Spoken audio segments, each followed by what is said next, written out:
नमस्कार, मैं हूं आपके साथ पूर्णिमा मिश्रा। हमारे खास प्रोग्राम क्या कहते हैं नरेंद्र मोदी में आज आपको सुनवाएंगे पीएम मोदी का वो ऐतिहासिक भाषण जो उन्होंने 10 जनवरी 2014 को गांधीनगर गुजरात में दिया। मोदी जी ने अपने भाषण में कहा कि अभी भी वक्त है, कुछ कठिनाइयां जरूर होंगी, लेकिन रास्ते अभी भी खोजे जा सकते हैं, मंजिलें अभी भी पार की जा सकती हैं और मानव जाति के कल्याण के लिए नई ऊर्जा का स्रोत हमारी भारत मां की पवित्र भूमि बन सकती है। ऐसे सपने हमें संजोने चाहिए। जिस स्थान पर यह कार्यक्रम हमारा चल रहा है, इस महात्मा मंदिर का निर्माण गुजरात की जब गोल्डन जुबिली ईयर हम मना रहे थे 2010 में, तब सोचा था कि गांधीनगर है तो गांधी जी की याद में भी कोई व्यवस्थाएं विकसित होनी चाहिए। और आपको आनंद होगा कि हमारे देश में भी ऐसा निर्माण 182 डेज में हो सकता है।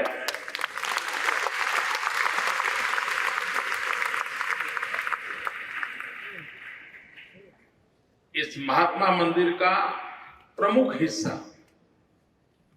182 दिन में तैयार करके हमने 2011 का हमारा वाइब्रेंट समिट यहां पर किया था। कहने का तात्पर्य यह है कि हमारे देश के पास अपार क्षमता है, विपुल संभावनाएं हैं और ढेर सारी आकांक्षाएं हैं। आवश्यकता है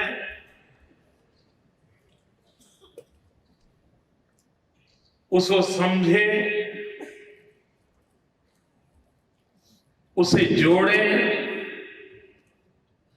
और देशवासी इसके लिए जुट जाएं तो सब कुछ संभव है।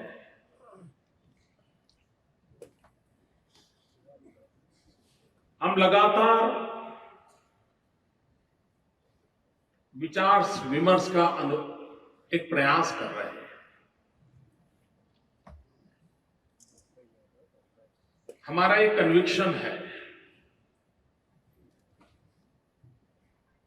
कि देश के भिन्न भिन्न भागों से बहुत कुछ सीखा जा सकता है। देश के विद्वज्जनों से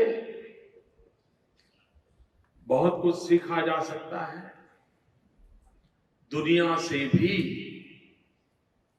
बहुत कुछ सीख करके हमारे देश के काम लाया जा सकता है। तो ये अवसर हम गुजरात के लोगों के लिए सीखने का अवसर है, जानने का अवसर है, समझने का अवसर है और हमें ज्ञान देने के लिए, शिक्षा देने के लिए इतनी बड़ी मात्रा में आप आए हैं। इसलिए मैं हृदय से विशेष रूप से आपका अभिनंदन करता हूं, स्वागत करता हूं। एक प्रकार से भारत का युवा मन एक प्रकार से भारत के युवा शिक्षा विद्या का रूप, इसका एक लघु रूप आज इस महात्मा मंदिर में इकट्ठा हुआ है। मुझे बताया गया इस कार्यक्रम में यूनियन टेरिटरी एंड स्टेट्स मिलाकर के 33 राज्यों से इस समारोह में लोग शरीक हुए हैं। हिंदुस्तान के 100 से अधिक वाइस चांसलर एंड डायरेक्टर इस समारोह में मौजूद है।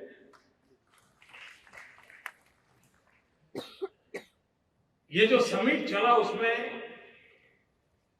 विश्व में जिनकी गणना होती है ऐसे स्कॉलर, इनोवेटर्स 84 जिन्होंने आकर के इन भिन्न भिन्न कॉन्फ्रेंस के हिस्सों को संबोधित किया है। 1500 से अधिक प्रोफेसर्स, टीचर्स इसमें शरीक हुए हैं। गुजरात के 1500 विद्यार्थी हैं, तो गुजरात बाढ़ से 3000 से ज्यादा विद्यार्थी यहां मौजूद हैं।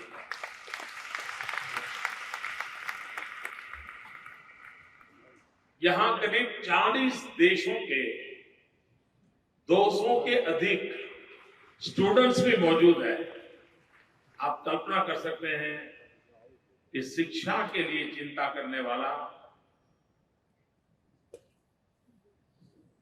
ये प्रयास, उसकी उपस्थिति को देखा जाए तो भी ये कितना महत्वपूर्ण है। मैं इसमें सहयोग देने वाले इस कार्य को आगे बढ़ाने के लिए हमारे डिपार्टमेंट के सब लोग, यूनिवर्सिटी के सारे साथी और देश के अन्य कोनों से जिनकी मदद मिली, उन सबका मैं हृदय से अभिनंदन करता हूं, उनका धन्यवाद करता हूं। भाइयों बहनों, हम लोग लंबे अरसे से एक बात सुनते भी आए हैं और हम बोलते भी हैं। यूनान, मिस्र और रोम सब मिट गए जहां से, अब तक मगर है बाकी नामो निशा हमारा।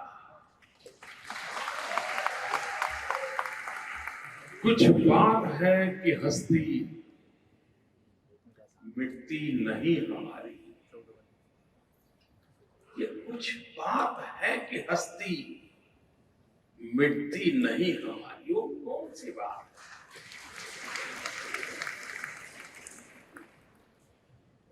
कभी तो सोचें, क्या कारण है? हजारों साल की परंपरा, हजारों साल पुराना ये समाज, ये हस्ती मिटी क्यों नहीं? हमले कम नहीं हुए, संकट कम नहीं आए, दुविधाएं नहीं है ऐसा नहीं है, प्रलोभन नहीं है ऐसा, सब कुछ हुआ। उसके बावजूद भी हस्ती मिटती नहीं हमारी। कारण क्या है?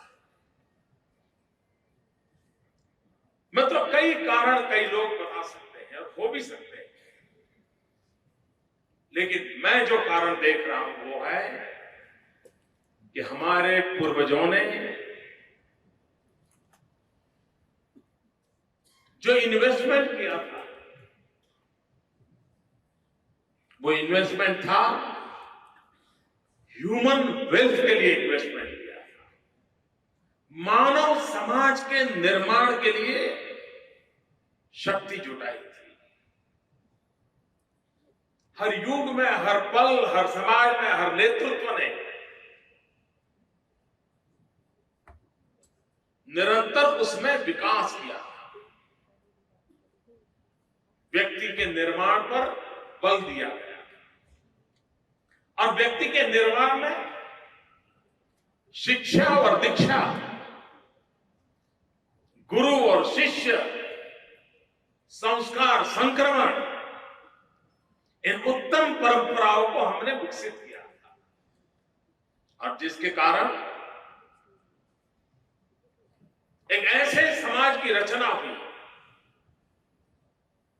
जो ज्ञान पर आधारित थी,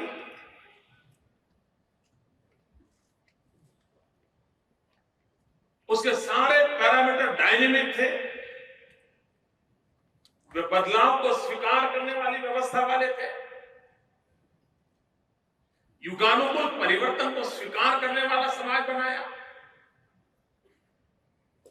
ये जो ज्ञान की परंपरा की हमारी जो विरासत है,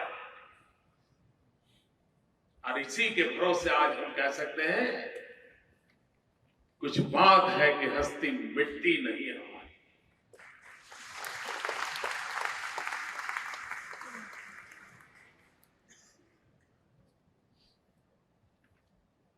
इसलिए अंग्रेजों ने बड़ी चतुराई से, बहुत चालाकी से इसी पर वार करने की कोशिश की। अगर लॉर्ड मैकाले ने हमला बोला तो शिक्षा, परंपरा और व्यवस्थाओं पर बोला।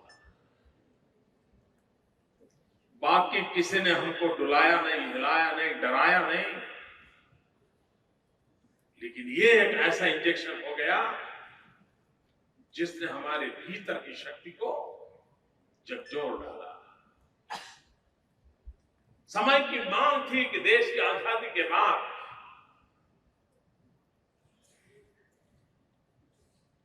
विश्व को क्या चाहिए, आने वाली कल कैसी होगी, समाज कैसा होना चाहिए, क्या यह देश विश्व को कुछ देने का सामर्थ्य रखता है कि नहीं रखता? क्या इस देश ने विश्व को देने का अपना मन बनाना चाहिए कि नहीं बनाना चाहिए? क्या ऐसे बड़े सपने संजोने चाहिए कि नहीं संजोने चाहिए? उन मूलभूत बातों को अगर उठाया होता और उसी को लेकर अगर हम आगे चले होते तो हमारी उन पुरानी विरासत, उसकी जो अच्छाइयां हैं उसको आगे लेते हुए, उसमें जो आधुनिकता के बदलाव की जरूरत थी उस बदलाव को स्वीकार करते हुए हम नवी व्यवस्थाओं को विकसित करने का प्रयास करते, तो आज हम विश्व को कुछ देने के लिए योग्य बन जाते हैं। लेकिन भाइयों बहनों,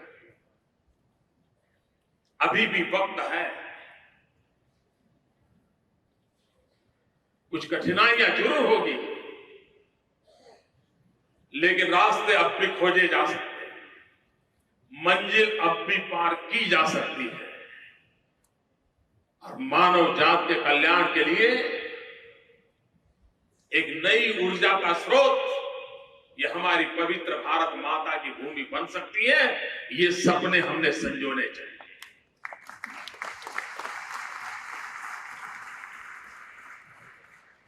आज कठिनाई क्या हुई है?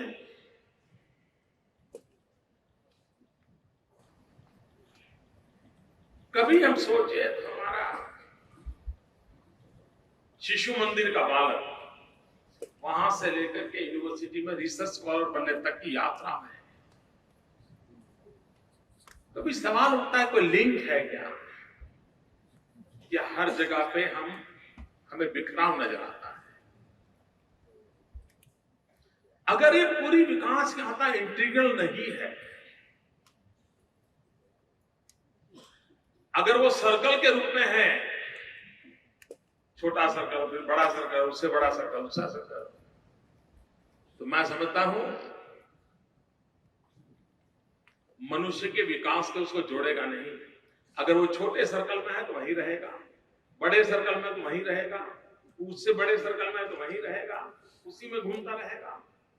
और इसलिए जब हम इंटीग्रल की बात करते हैं तब एक छोर से हम शुरू करें, राउंड करते करते करते करते उसी सर्कल को बढ़ाते चले, विस्तार करते चले व्यक्तित्व का, जो व्यक्ति से लेकर के समूह से समाज से समाज से समष्टि तक अगर उस यात्रा को आगे बढ़ाता है तो उसका व्यक्तित्व का विकास होता है। हम वो लोग हैं जिसने कहा है कि नर करनी करे तो नारायण हो जाए। हमारे यहाँ ये कल्पना नहीं कोई ईश्वर पैदा होता, ये कल्पना नहीं है। हमारे यहाँ है कल्पना कि नर करनी करे तो नारायण हो जाए, यानी व्यक्ति के विकास की ऊंचाई को ईश्वर तक ले जाने का सामर्थ्य हमारी सोच में रहा। हमें आवश्यकता है कि उसके लिए नई व्यवस्थाओं को विकसित करना